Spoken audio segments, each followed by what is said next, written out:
औज़ुबिल्लाहिमिनश्शैतानिर्रजीम बिस्मिल्लाहिर्रहमानिर्रहीम अल्लाहुम्मा सल्लि अला मुहम्मदिन व अला आलि मुहम्मद कमा सल्लैता अला इब्राहीम व अला आलि इब्राहीम इन्नका हमीदुम मजीद। अल्लाहुम्मा बारिक अला मुहम्मदिन व अला आलि मुहम्मद कमा बारकता अला इब्राहीम व अला आलि इब्राहीम इन्नका हमीदुम मजीद। औज़ुबिल्लाहिमिनश्शैतानिर्रजीम बिस्मिल्लाहिर्रहमानिर्रहीम। इल्मुल चौकी में जिस तरह से अरवाहे मुक़द्दसा की चौकी लगाई जाती है, इसी तरह जो लोग शयातीन के पैरोकार होते हैं वो गंदी चीज़ों का पहरा लगाते हैं, चौकी लगाते हैं। वो गंदी चीज़ें उन लोगों के साथ मुख्तलिफ़ किस्म की बुराइयां और शर और फसादात नुकसानात कराती हैं। उनके लिए वो लोग भेंट वगैरह देते हैं या हराम चीज़ें देते हैं।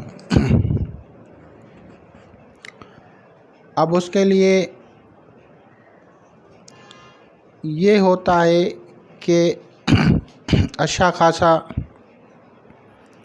पढ़ा लिखा नेक आदमी भी हो तो भी उसके ज़ेर असर आ जाता है और वो डेमन्स, चुड़ैलें या खबीस हमज़ात जो होते हैं वो उन लोगों को तरह तरह से परेशान कर देते हैं। उनकी कुछ साइंस होती हैं। पहली साइन गंदगी में रहना, गंदगी में रहना यानी वो गंदगी को पसंद करेगा, मैले कपड़े पहनेगा,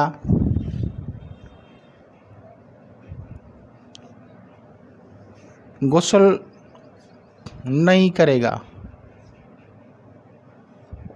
चाहे बड़ा हो या छोटा हो,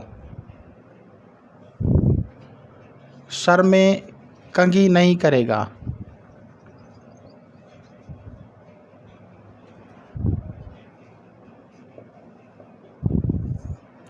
सर में तेल नहीं डालेगा,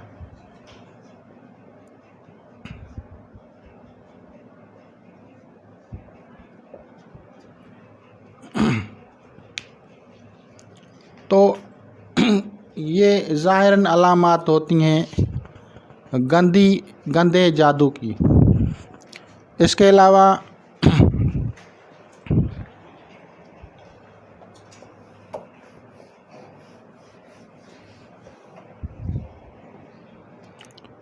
उनको अपने जिस्म से या नज़दीक से गंदगी की बू आएगी, बैड स्मेल आएगी, बदबू आएगी।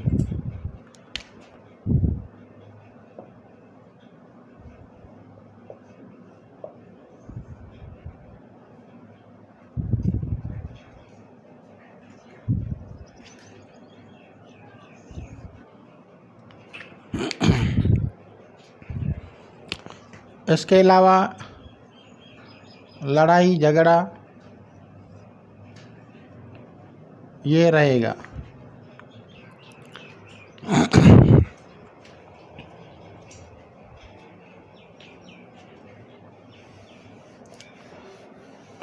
चेहरे से चमक चली जाएगी, चेहरे से चमक ख़त्म होगी।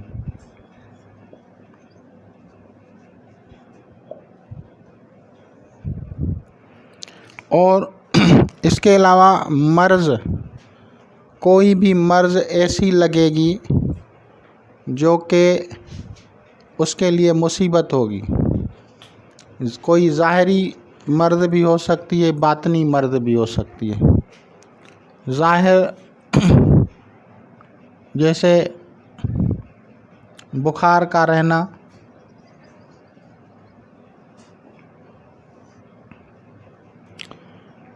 इसके अलावा यरकान, पीलिया,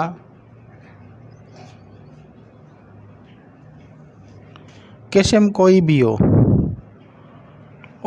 यानी काला यरकान हो या पीला हो, कोई भी हो, इसके अलावा इमराद जिगर, मैदा, मसाना, खून के अमराज, कैंसर, ये सब जो हैं जादू से होते हैं।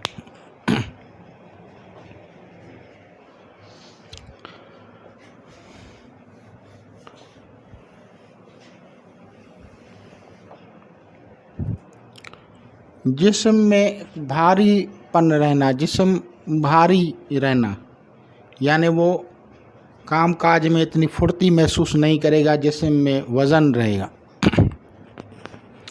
अब ये अलामात होती हैं जब वो गंदी चीज़ों का पहरा लगाया जाता है, तो लोगों से नमाज, रोज़ा, इबादत, कुरान मजीद की तिलावत, अच्छी वाली जो चीज़ें हैं उससे वो गाफिल हो जाएगा, क्योंकि गंदी चीज़ों का पहरा लग गया है।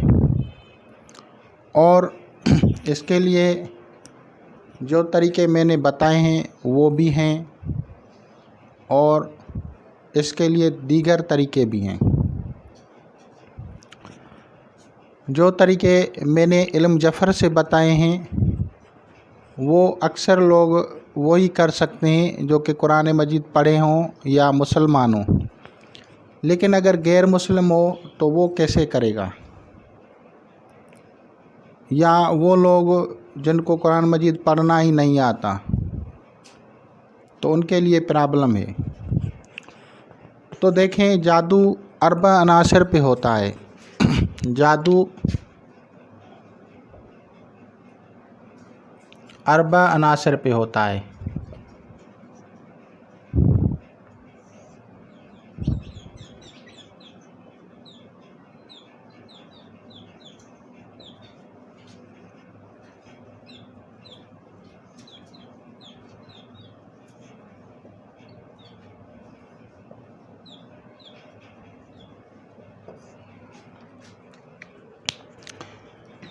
अरबा अनासर से ऊपर जो होता है, जिसकी मैंने डेफिनेशन की थी कि अगर किसी का लतीफ़ा कल्ब ज़िंदा हो जाए तो वो भी इसका इलाज कर सकता है, लेकिन जो अमूमी जिनको अज़कार और तरीक़त की पता नहीं है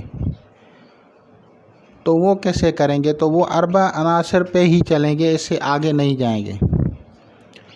या गैर मुस्लिम है वो अरबा अनासर पे चलेंगे। अब अरबा अनासर से इलाज कैसे किया जाएगा? बहुत सारे आमलीन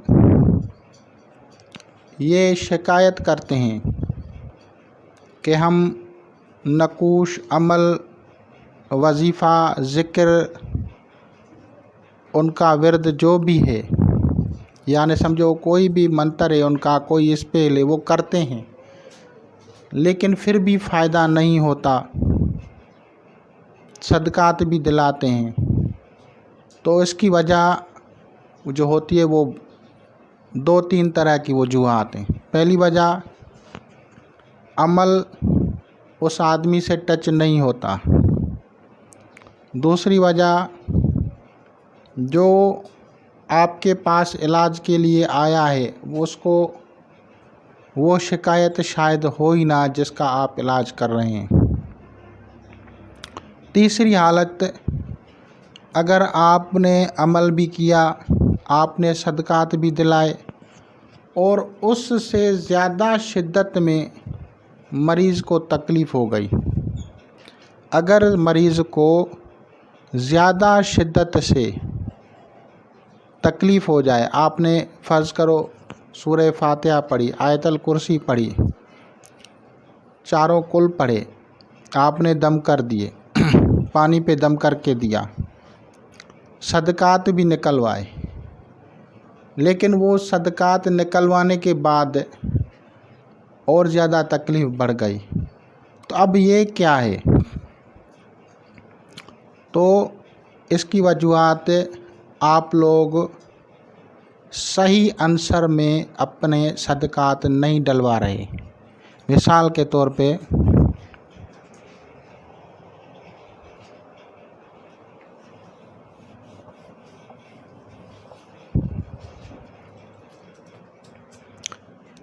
4 एलिमेंट्स हैं, फायर, अर्थ,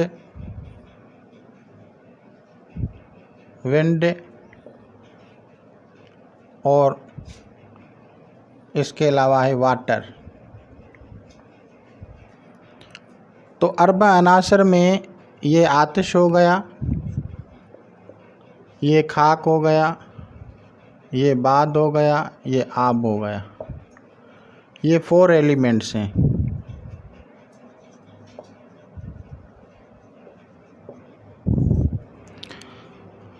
फर्ज करो मरीज़ जो आपके पास आया है, जो बीमार है, उसका आंसर जो है वो आतिशी है। अब वो समझो कि उसका अपना आंसर कमज़ोर पड़ गया है, आप उसको सेहतमंद कर रहे हैं, तो क्या करेंगे? उसके दोस्त आंसर के साथ उसको मिलाएंगे तो ताकत आ जाएगी, पावर आ जाएगी। मिसाल के तौर पे फ़र्ज़ करो किसी का नाम अलिफ से है, मीम से है, ठीक है, तो अब इसका आंसर जो है ये फायर हो गया। हम उसका इलाज कर रहे हैं, उसका जो दोस्त आंसर है वो विंड है, तो हम विंड में इसका जो है वो सदका जो होगा वो विंड में यानी परिंदों को खिलाएंगे, ना कि कीड़े मकोड़ों को खिलाएंगे। अगर आप इस तरह से नहीं करते हैं और आप इसका जो है पानी में वो सदका डालते हैं तो उसको फ़ायदा नहीं होगा। क्यों नहीं होगा? क्योंकि वो उसका दोस्त आंसर नहीं है बल्कि दुश्मन आंसर है। तो तरीक़े इलाज में ये तरीका है कि दोस्त आंसर को देखो।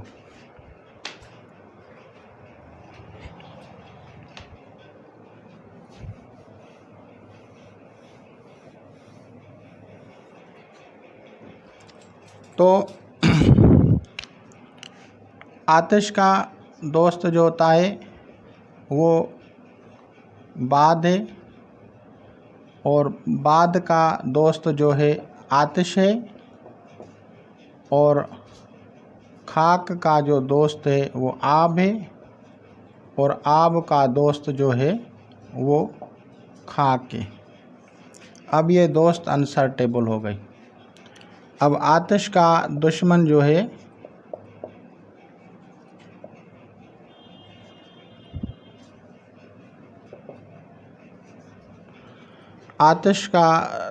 जो है आब है, और बाद का दुश्मन खाक है, और खाक का दुश्मन बाद है, और आब का दुश्मन जो है वो आतिश है।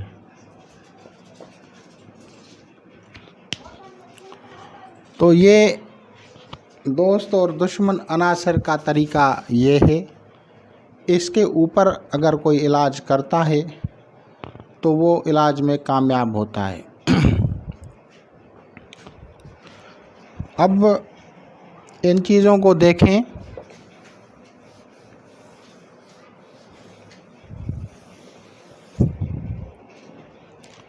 कि जब आप उसके दुश्मन आंसर में सदकात डालते हैं तो वो जो उसके ऊपर मुसल्लित ताकतें होती हैं, नेगेटिविटी होती है, वो और ज़्यादा पावरफुल हो जाती है। इस वजह से जो लोग अमल करते हैं, इलाज करते हैं, उनको मरीज़ों को शिफा नहीं हासिल होती।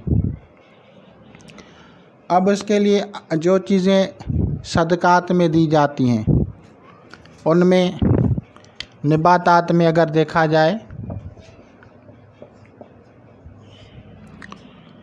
तो दाल, गंदम, चावल, ये होता है। और पानी, आबी जो होती हैं उसमें क्या चीज़ें होती हैं, जैसे दूध, तेल और पानी, ये होते हैं। इसी तरह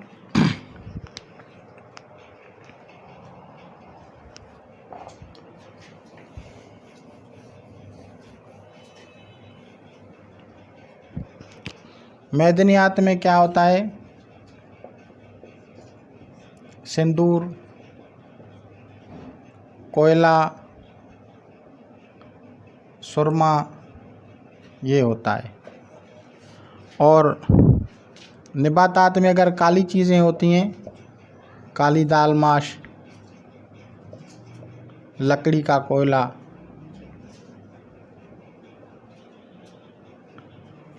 और इसी तरह हैवानात में भी जो सदक़ात होते हैं उसकी भी इक़साम होती हैं।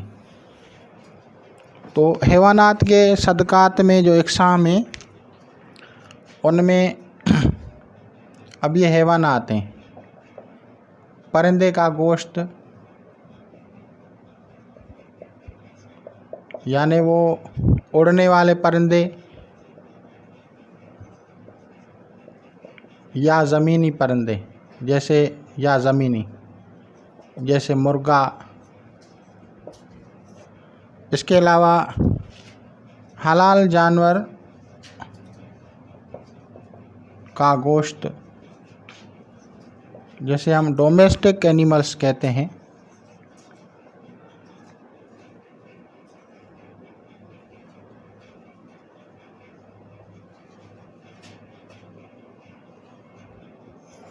तो ये हलाल जानवर का गोश्त हो गया। और इसके अलावा अगर हम आबी जानवर कहेंगे तो सवारी वाले जानवर, उनका गोश्त जैसे घोड़ा, गधा,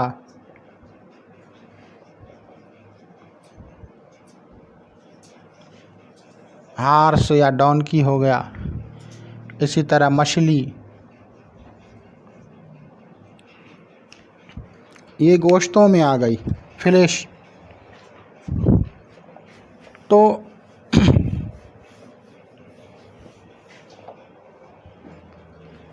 इन चीज़ों को एस्ट्रोलॉजी से डायग्नोज करके फिर उन सदक़ात को निकाला जाता है। मिसाल के तौर पे अगर हम पानी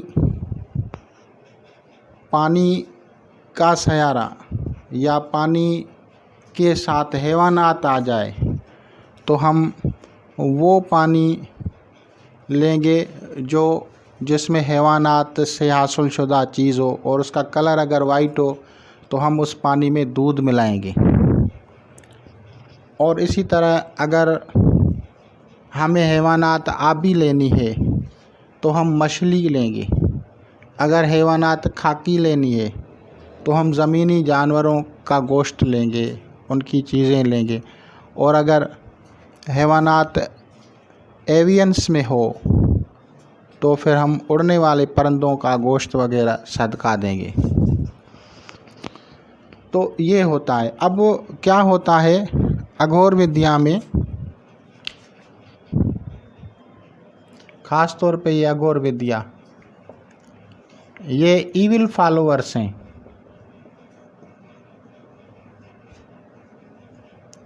ये बताते तो अपने आप को महादेव के फॉलोअर्स हैं, लेकिन महादेव के बारे में मैंने आप लोगों को बताया कि उनके मंदिरों में आज तक के कोई गोश्त वाली चीज़ पकती ही नहीं है।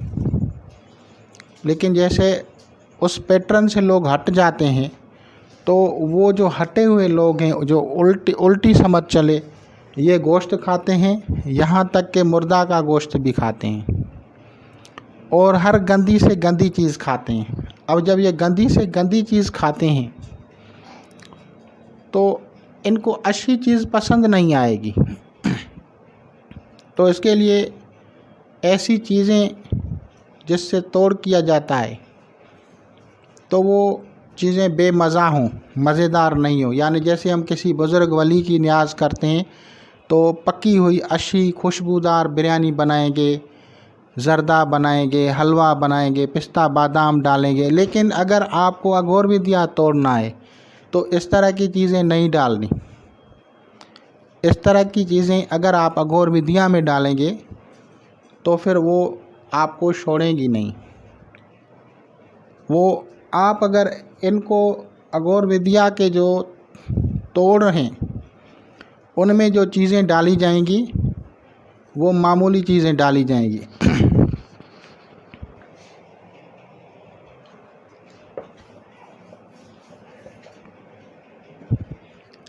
जैसे कुत्ता होता है, उसकी अपनी एक पसंदीदा चीज़ होती है ना, तो कुत्ता गोश्त को खाता है। अगर आप किसी के ऊपर कुत्ता हमला कर दे, तो मैं आपको कॉमन सेंस से समझा रहा हूँ, तो अगर आप कुत्ते को उससे हटाना चाहते हैं तो उसकी तरफ गोश्त का टुकड़ा फेंक देंगे तो वो उसको खाएगा और तब तक वो दूसरा बंदा निकल जाएगा।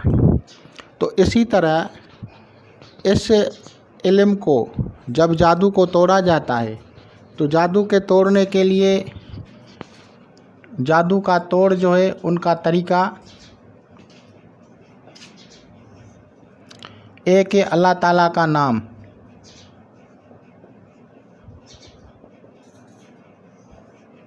दूसरा है बखूर और तीसरा है सदका। अब एक जो मखलूक़ात है, वो जो मुसल्लत है, जिसकी चौकी है, वो अल्लाह को मानती नहीं है। वो किसी भी मज़हब के मुताबिक अल्लाह को मानती नहीं है, किसी भी मज़हब के मुताबिक। जब मानती नहीं है तो उसको आप कैसे हटाएंगे? तो फिर सदका और बखूर इन चीज़ों से हटाएंगे और अल्लाह ताला के नाम से हिसार करेंगे।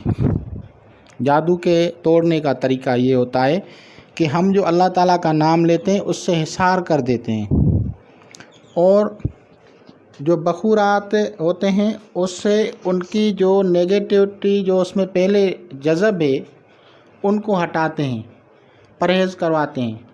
और जो सदकात हैं वो उसका समझो एक खाना है, वो उतारा करके उसको फेंक आते हैं या रखाते हैं, तो उससे ये जान छूट जाती है।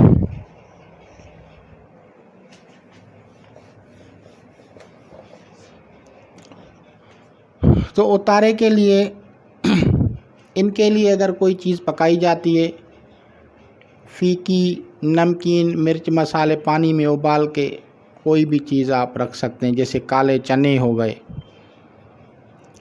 काली दाल माश हो गई, तो वो उसमें पका के सिर्फ पानी में उबाल के और नमक मिर्च डाल के रख देंगे। अघोर विद्या वालों के लिए गोश्त का सदका लाजमी होता है।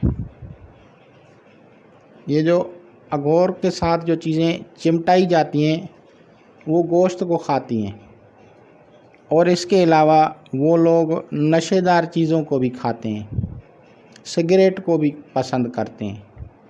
तो आप अपने सर से जो है गोश्त और जो दाल वगैरह पकाई आपने, वो किसी भी बर्तन में, ज़रूर नहीं है बेहतरीन बर्तन हो, कोई भी आम सा बर्तन हो, कोई भी प्लेट हो, उसमें आप वो चीज़ें रखें और फिर मरीज़ से या अपने घर से सारे कोनों से घूम के आएँ। घूम के उसको कहीं जाके झाड़ियों में, दरख्तों के नीचे या सुनसान जगह पे रखाएं जहाँ से किसी और आदमी का गुज़र नहीं हो। लेकिन इसके साथ 2 लड्डू रखने चाहिए, और जो 2 लड्डू होंगे, 2 लड्डू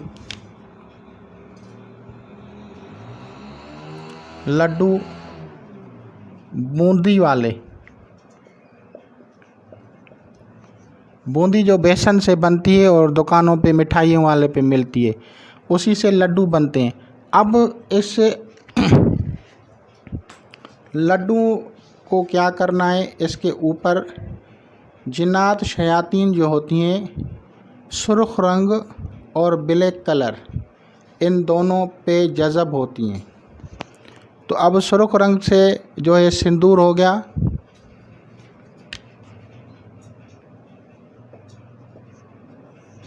और काले से सुरमा हो गया, और अगर ये सुरमा आपके पास नहीं हो तो काजल।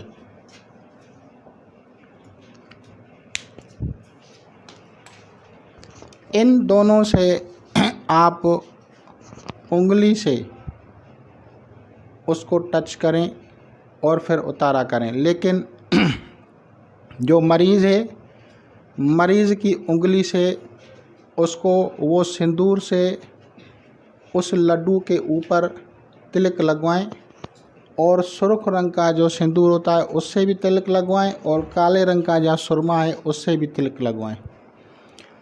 तो 7 अदद उसके ऊपर सुर्ख रंग के तिलक लगवाएं और 7 अदद काले सुरमे के या काजल के तिलक लगवाएं।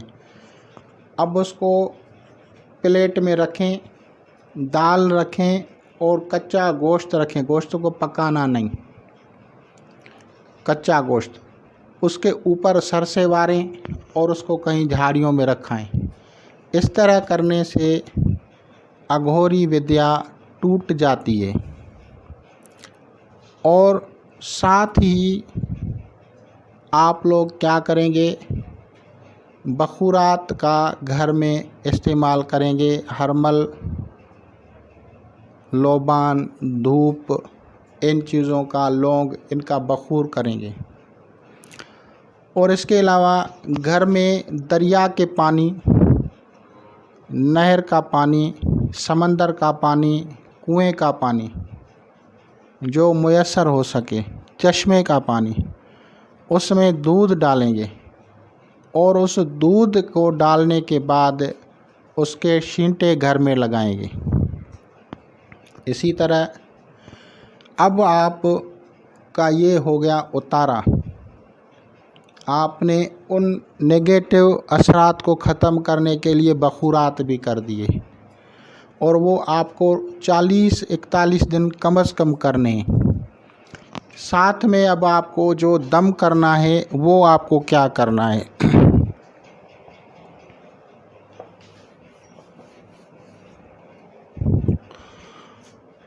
दम करने के लिए आप लोगों को, अगर आप मुसलमान हैं तो गैर मुस्लिम के लिए जो उनका अपना नाम है वो पढ़ सकते हैं। जो उनको अल्लाह ताला का नाम उनकी ज़बानों में है, सुरयानी में है, हेब्रू में है, सरमनिक में है, पर्शिया में, वो पढ़ें। जो मुसलमान हैं वो अपनी तरफ से दरूद शरीफ, आयतल कुर्सी, सूरह फातिहा, चारों कुल, ये है सारे। इसको अगर आप मुद्रा शरीफ पढ़ते हैं तो फिर मुद्रा शरीफ, इसको रोज़ाना दम करें। ये रोज़ाना दम करें। और इसके अलावा तेल पर दम करें।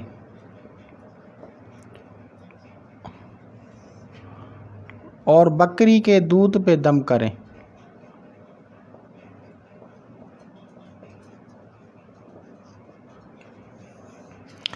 जो लोग बंदिश का शिकार हैं, यानी बंदिश है, अकीमा है, अकीमा का मतलब है औलाद नहीं हो रही, या इस तरह के और मामलात हैं, कारोबारी बंदिश है, बीमारी है, तो इन सब के लिए ये मैं बता रहा हूँ। तो फिर उस तेल को लगाने के लिए कहीं बकरी का दूध रोज़ाना दम करके दें, उसको वो पिएं। और अगर गर्मी का मौसम है तो फिर बकरी का दूध सर पे लगवाएं, पूरे जिस्म पे लगवाएं। और इस बकरी के दूध से जब आप उसको मरीज़ को नहलाएंगे तो वो जो पानी होगा वो गंदी जगह में नहीं जाए, गटर में नहीं जाए। ये एहतियात है। अगर आप तेल लगवाते हैं तो वो भी उसको जज़ब करेगा। तो इसी तरह से दौरान गुस्ल उनको ऐसी जगह पे नहलाएं जिससे पानी गंदगी में नहीं जाए, ये परहेज़ है। अगर ये नहीं करते तो फिर सिर्फ़ आप मुंद्रा शरीफ, उनको गुस्ल की जगह नहीं है, दूर है कहीं, पानी गंदगी में जाएगा, तो फिर आप उसको मुंद्रा शरीफ पानी पे दम करके दें, सिर्फ पीता रहे। तो इस तरह करने से उसका जो है 41 दिन के अंदर अंदर जो है उसके ऊपर असरात ख़त्म हो जाएंगे। मरीज़ को एक स्पेशली डोरा बना के दें 7 रंग के सूती धागे का, और उस पे 11 अदद मुंद्रा शरीफ पढ़ के दें दरूद शरीफ के साथ। अगर आपको कोई और अमल है, क्योंकि हर एक का अपना अमल होता है, तो आप अपनी तरफ से कोई भी जो आपका अमल है वो पढ़ें, और फिर उसको जब 41 दिन करेंगे तो उसके ऊपर जितने भी जादुई आसिबी असरात होंगे, वो नेगेटिविटी होगी, वो ख़त्म हो जाएगी। इसमें परहेज़ शर्त है। जो लोग कहते हैं शिफा हासिल नहीं होती, तो उनकी वजूहात परहेज़ नहीं होती, बखुरात रोज़ाना नहीं करते, तो ये जब शिकायतें होती हैं तो उनको फ़ायदा नहीं होता। या इस तरह से होता है कि वो जो सदका होता है वो उनके दोस्त अंसर में नहीं जाता, दुश्मन अंसर में जाता है, तो उसकी वजह से उनकी जो मुसल्लत शुदा मखलूक़ात है उसको और ताकत मिल जाती है और ज़्यादा शिद्दत से उनको तकलीफ़ देते हैं। तो इंशाअल्लाह ताला आप लोग इससे इस्तिफ़ादा करेंगे। खुदा हाफ़िज़।